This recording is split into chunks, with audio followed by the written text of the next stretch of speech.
Isn't it such a coincidence that just when we get close to new iPhones, your inbox is either flooding with Pixel 9 things to consider, or the rumors get hyped up about the next Galaxy phones? Listen, we're still working on getting more information on that possible Galaxy Z Fold Slim before we make a video about it, but what's not been shy of leaks is the Galaxy S25 series. We're really not expecting this phone to be ready until early next year, but regardless of the timing, let's get to another deep dive. I'm Jaime Rivera with Pocketnow, and let's talk about the Galaxy S25 series from Samsung.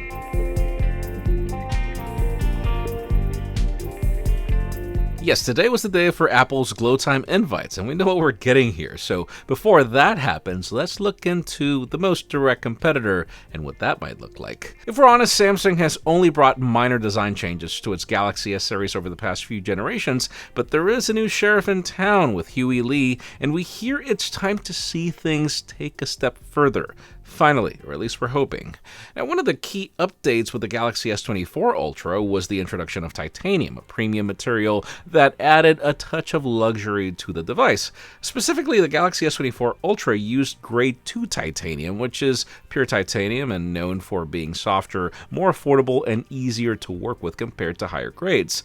There's speculation that Samsung will continue using the material with the Galaxy S25 Ultra, but it's unclear if we're still getting grade 2 or the upgrade to a stronger material like grade 5, which is what Apple uses on the iPhone 15 Pro series.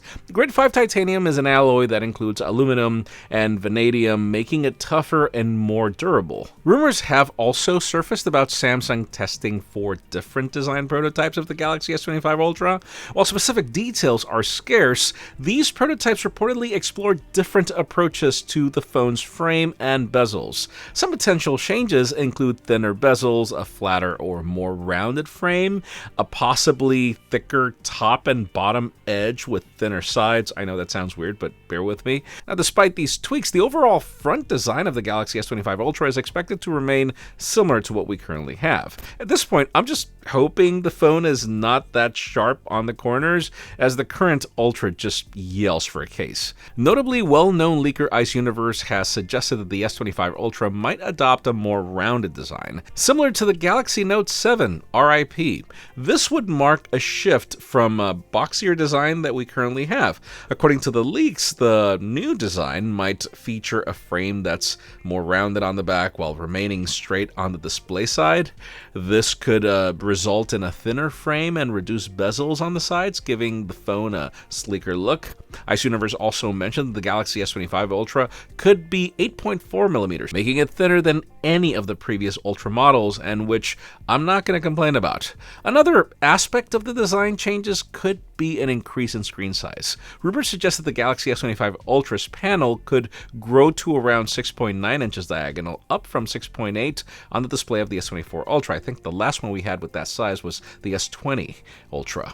This change could make the device slightly larger, but it could also mean that the screen has smaller bezels, resulting in a different aspect ratio without significantly increasing the overall footprint of the phone. Additionally, it is rumored that the base model of the Galaxy S25 could also see a screen size increase, a potential growth by 0.16 inches to 6.36 inches. If true, this would be the second time in 3 generations that Samsung has increased the screen size of the base model, but it's really just been less bezels. Now, when it comes to the panel being used, Samsung is reportedly working on next-generation OLED displays that would allow for fingerprint scanning anywhere on the screen and the ability to scan multiple fingerprints simultaneously. We've heard this rumor for years. This technology might be ready in time for the Galaxy S25 series. Overall, the Galaxy S25 series is shaping up to be a significant update in terms of design, with potential changes in material, shape, and size. I'm seriously hoping that Lee brings some new approach to how phones are designed overall. Not sure if you remember the times of the Galaxy Nexus or the Nexus 2, well, that was Nexus S, where the phone was rounded off at the bottom for improved ergonomics. Anything to make the experience of using a phone more delightful would be welcomed at a time when phones are getting larger, sharper, and heavier, making them seriously harder to use. But yeah, let's talk cameras, as obviously this is a major selling point for any Galaxy. One of the earliest leaks about the Galaxy S25 series focused on these camera improvements in particular. Initially, there was a lot of speculation and conflicting information, with some rumors suggesting major changes, such as a simple triple lens setup and a significant upgrade to the primary 200 megapixel lens. However, as more information became available throughout the year, many of these early rumors were debunked, or hey, maybe there were just less prototypes to work with as testing continued. It now appears that while the Galaxy S25 Ultra will see some camera improvements and won't undergo a complete overhaul. On May 27th, Ice Universe shared detailed camera specifications for the Galaxy S25 Ultra on Weibo. According to him, the S25 Ultra will retain the 200 megapixel main camera and the 50 megapixel 5x periscopic telephoto zoom lens. However, there will be a change on the other lenses, a new 50 megapixel 3x telephoto camera and the 50 megapixel ultra wide, which represent a significant upgrade when compared to the 10 megapixel 3x lens that we have since the Galaxy S21 Ultra, I believe. Now, as far as the base models of the S25 and S25 Plus, in June things started to flow in that direction. Samsung announced several new sensors, and the ISOCELL GNJ stood out. Yes, a letter instead of a number at the end. This sensor is comparable to the main camera sensor found on the S24 and S24 Plus, with a size of 1/1.57 inches, which is really not that much different than the current 1/1.56 inch sensor of the S24 series. What we do hear is that the microns will be larger, probably up to 1 micron, similar to what we see on the iPhone. So we wonder if it'll retain the same 50 megapixel count if we're getting larger pixels on a similar footprint. Only one way to find out. Now, as for the rest of the specs, one of the most significant rumors surrounding the S25 series involves the processors. After switching to an all Snapdragon lineup in 2023, Samsung brought back its practice of offering different processors based on market with the Galaxy S24 series. As of now, the strongest rumor suggests that all Galaxy S25 models might be powered by the Snapdragon 8 Gen 4 chipset, or at least we think that's what it's going to be called. This decision would likely stem from issues with the Exynos 2500 chipsets in their manufacturing. If Samsung does opt for an all Snapdragon lineup, it could mean a significant speed boost on the S25 series, regardless of the model, with reports indicating that the Snapdragon 8 Gen 4 would reach a speed of 4 GHz, a notable increase to 3.3 GHz on the current 8 Gen 3. Now, regarding battery technology, there's speculation that the company might use stack technology for these. This tech, commonly used in electric vehicles, would allow for higher energy capacity and smaller volume, potentially leading to a 10% improvement in energy density. However, a report from Galaxy Club suggests that the standard Galaxy S25 might retain the 4,000 mAh power pack that we currently have, at least in capacity. This could mean that it's a slimmer battery, allowing for a slimmer chassis. We don't know.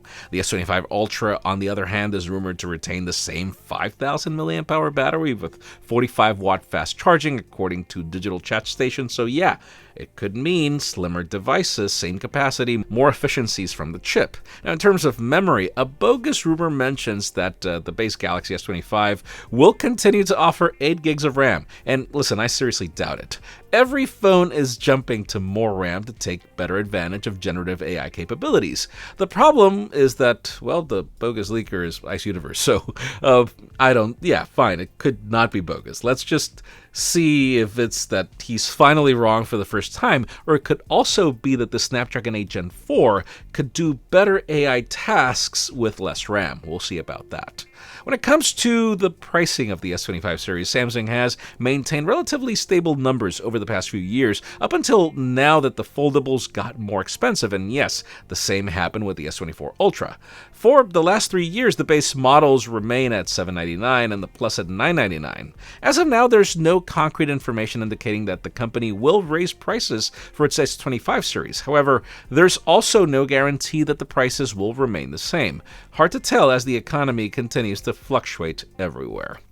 To conclude, what can I say? This might just be the year of new designs for the Galaxy S series with slimmer batteries, which could mean lighter, slimmer phones. It could mean better cameras, a crazy 4 gigahertz on those chips, and probably better materials. This whole idea of a rounder Ultra is definitely exciting me, but I am hoping that the combination of everything gives us a more mature flagship Samsung lineup. This lineup has been in need of a breath of fresh updates for a bit.